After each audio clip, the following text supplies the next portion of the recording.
And she freaks out a little bit. She's like, what? What, do you want us to read a script, or do you want options, or do you want, what do you want, points or what?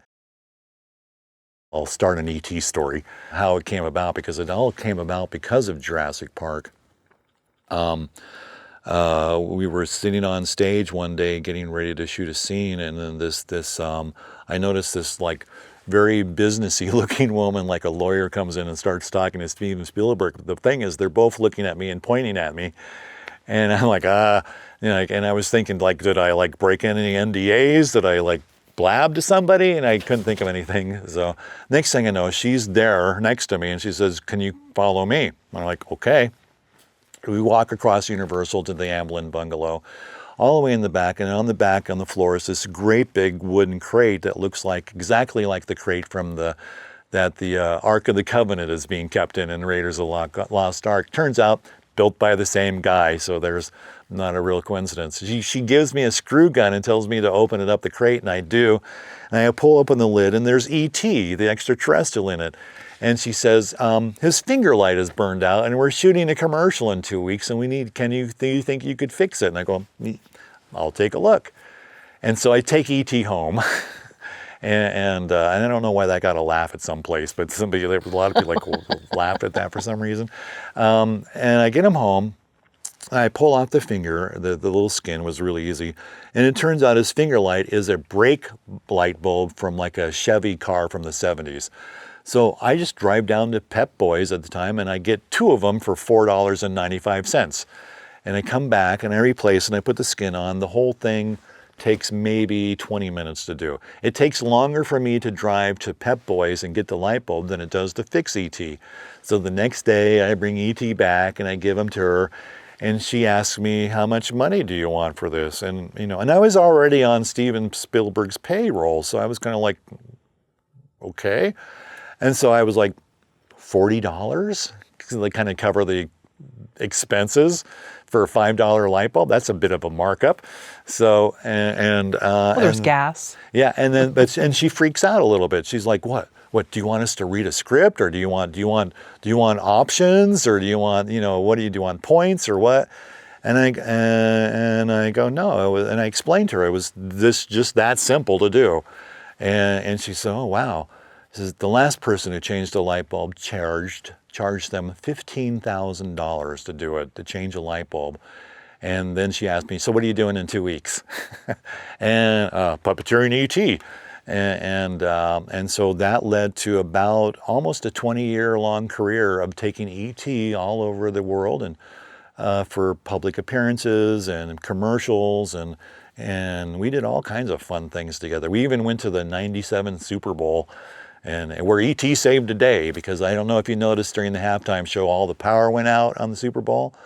Well, E.T. used his finger light and goes up to the fuse box and goes, and saves the Super Bowl. We were there. Thank goodness we were there that day. But and it wasn't a commercial for Progressive. Maybe it was. But that was and one of the cool things about working with E.T. is we were never supposed to talk to him about him as a puppet or a person in a suit. We had 2 suits and 2 puppets and 1 insert arm.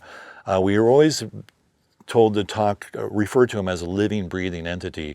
And so I was E.T.'s doctor, and the woman that I encountered, she was E.T.'s mom, and she was like my liaison. And so we kind of kept care of E.T. for all those years, and did all that stuff. And there was this one time where E.T. needed a new paint job, so I took him home, and I was living in this. I had a house in Granada Hills, and it was not a really great garage. It had a really bad garage door, and it had like a $5 lock on it.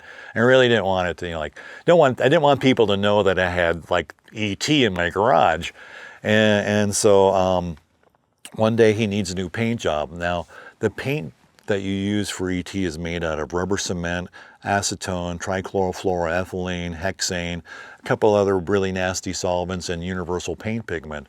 And you certainly do not want to breathe this stuff. And it all goes into an airbrush and gets sprayed on, so it's all in the air. So, but you know, we're Hollywood professionals. We know that. We wear our jumpsuits and our masks and our respirators and our goggles, and we're protected. And you know, and I opened up the garage door a little bit so the air can get in and out, but not enough so that people can see into the garage. Okay, so I'm spraying him along, you know, getting him in his new paint job. All of a sudden, there's this big knock on my garage door. Open up, it's the police. And I go, what? And so I open up the door, and there's these two policemen with their guns trained on me. And one policeman goes, is that E.T.? And they go, yeah. And so what had happened was all of the fumes from my paint had drifted across the street next door, and my neighbors thought I was operating a crack lab in my garage. So they called the police. And long story short, one of the policemen went home and got his children, and we came back and we took pictures with E.T., and that was that. Did you let the neighbor know so they could trust you? Oh, it was really funny because it turns out, like, if your neighbor accuses you of something like that, the police have to tell you who your accuser is. So they're like telling me and they're like pointing across the street that guy complained. I'm like, oh. Did you show him E.T.? No. Oh, okay. No. Well. Nope. I think they figured it out eventually. Right. So, but yeah, it was fun. And as you said when we were warming up that you knew certain films were going to be really special and you knew that the audience would resonate with them. Did you feel the same with E.T.? I did, yeah. I felt that. And the funny thing was, like, Spielberg he just set out to make this little movie, and he decided from the get-go in the movie he was only going to use one lens. He used a 28 millimeter lens for the whole movie. No lens changes, which is kind of unheard of. And he just wanted to make this simple movie, and he got, you know, what was the writer, Melissa Matheson or someone who wrote it, and she was married to Harrison Ford at the time, and so there are all these cutout scenes of him in there. He played the principal of the high school, where Elliot gets drunk and goes in and talks to the principal. That's Harrison Ford, in an unknown role. But there were a lot of great moments. One of my favorite stories from the movie is this lovely little person named Margarita. She played E.T., and it was her first time wearing a costume or a suit, and she was very nervous, and she had drank too much coffee. And so I don't know if you see the beginning scenes where E.T.'s going up the stairs, and there's like the little Reese's Pieces on the stairways and stuff, and you see E.T.'s hand, and he's all shaky. She couldn't stop shaking because she had been drank too much coffee. And she's like, I'm really sorry. And Spielberg's like, I love it. It's great. He turned so many things into work. And, you know, he could see something and go, this is great. We will take this small flaw and we'll humanize it, and we'll make it work for the movie. And that's kind of the way it works. Like there was this commercial we did for Progressive Insurance. We rebuilt the exterior of E.T.'s house inside a soundstage, including the grass. I mean, what we didn't know is that we got real sod, and all of this sod had been impregnated with ladybugs. And when we unrolled it and they turned all the lights on in the morning, all the ladybugs came out and took over the set. And the director of photography, which was the same guy from the original movie, Alan Boucher or something like that, he saw it and he's like, this is great.